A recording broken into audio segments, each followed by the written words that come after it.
Boa noite a todos os componentes, companheiras do Sindicato de Teresópolis.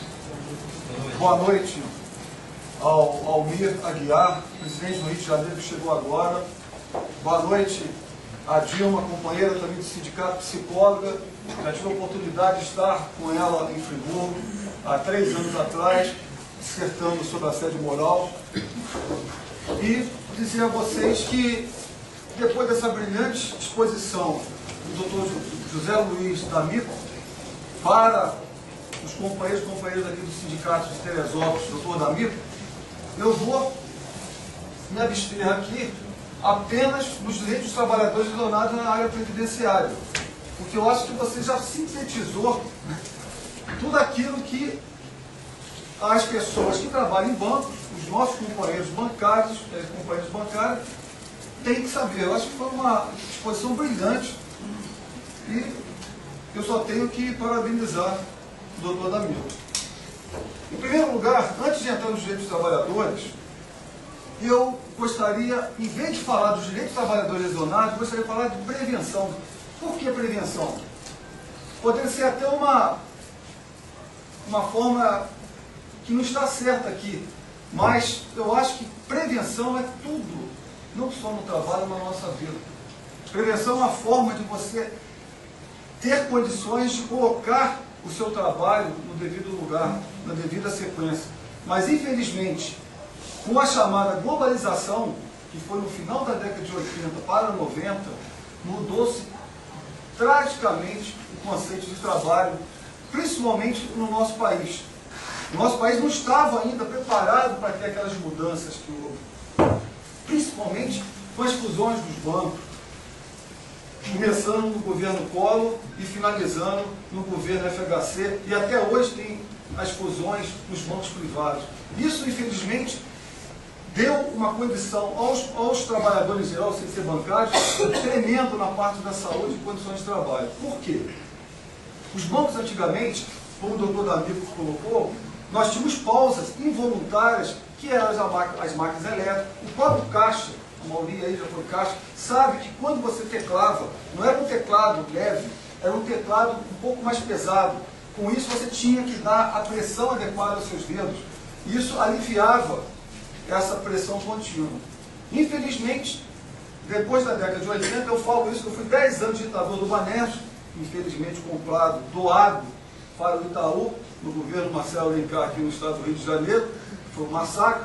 Nós éramos 20 mil funcionários, aproximadamente, no final da década de 80 para 90, e hoje somos 500, sem contar os lesionados, que deve ter mais de 150 lesionados e diretores sindicais.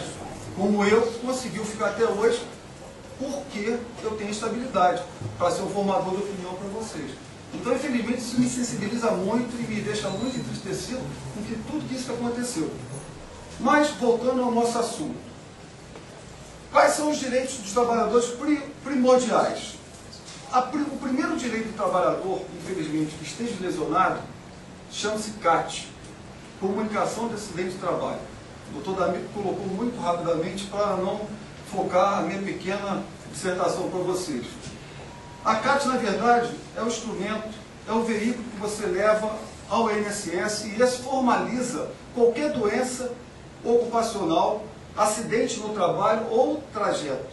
Trajeto não quer dizer somente você sair da sua agência, ir almoçar e retornar, ou sair da sua residência no final do expediente e retornar para casa. Trajeto engloba várias tarefas que os gestores mandam o trabalhador fazer, principalmente uma.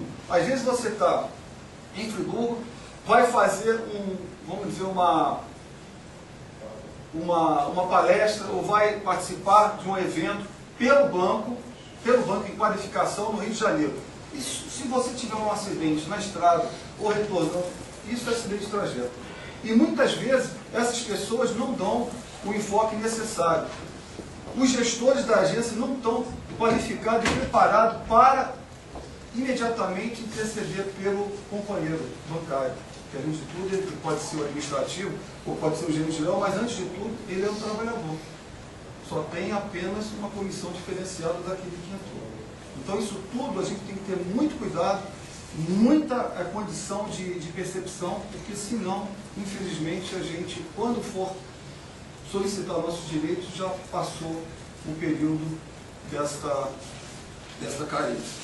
Outra coisa fundamental, infelizmente, eu estou falando aqui para lesionado, eu não gosto para lesionado, acho que a prevenção é acima de tudo, mas seria uma utopia a gente falar que não vai haver lesão, principalmente no mundo moderno globalizado.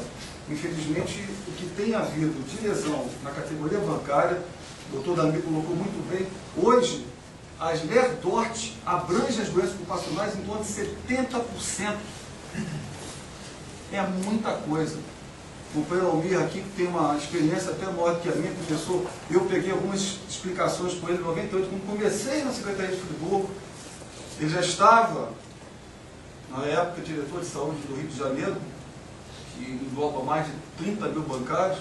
Então, nosso sindicato de Friburgo apenas, hoje nós temos em torno de 700 bancários, mas são 12 municípios. E nós fazemos questão de todos os meses percorrer cada agência. Se não me falha a memória, hoje são 52 agências. Se eu estiver errado, o presidente Marcos ou Gabriel me corrige lá de Friburgo. Então, é uma árdua tarefa para 7 diretores liderados. E nós fazemos isso todos os meses. Por quê? Para dar sustentação ao trabalhador bancário, que eu acho que é fundamental. Se nós estamos fora da nossa agência, fomos eleitos por vocês, trabalhadores bancários, para exercer essa profissão de diretor sindical, nada mais justo que nós tivermos não só a nossa participação formal, mas informal também. Porque quando a gente vem numa palestra dessa, eu não sou um palestrante nato, não tenho curso de oratório, eu venho aqui com ideologia. Como eu acho que o Almir, a Dilma também, que é bancária, psicóloga, vem aqui com ideologia. Então isso aí não há dinheiro que pague, não há hora extra que pague, não há nenhum, assim, vamos dizer, condições maiores do que a nossa rotina que vai fazer isso. A nossa participação, a nossa condição de prazer em fazer isso é muito maior do que a energia monetária. Mas então vamos continuar aqui.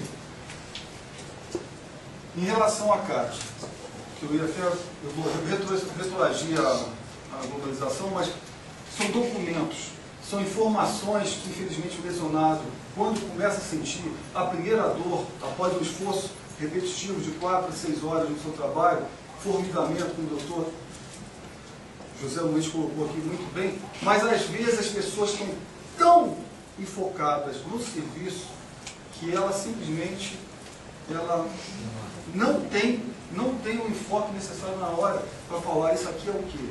É uma inflamaçãozinha? É um estresse?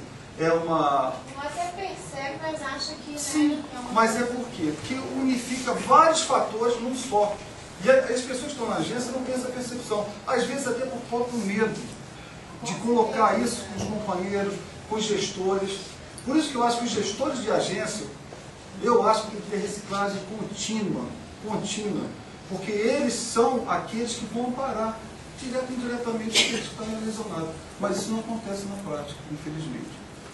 Às vezes, por preocupação pelo cargo que ele exerce, com uma responsabilidade maior, em tese, do que os outros que são caixa, porque eu acho que a responsabilidade do caixa muitas vezes é maior do que o administrativo, que lida com energia monetária, lida com dinheiro, e isso aí leva a um desgaste emocional muito grande, principalmente, aí vem a parte da depressão, da síndrome do pânico e outras doenças psicossomáticas, que a doutora Dilma com certeza vai colocar para vocês numa amplitude muito maior que a minha.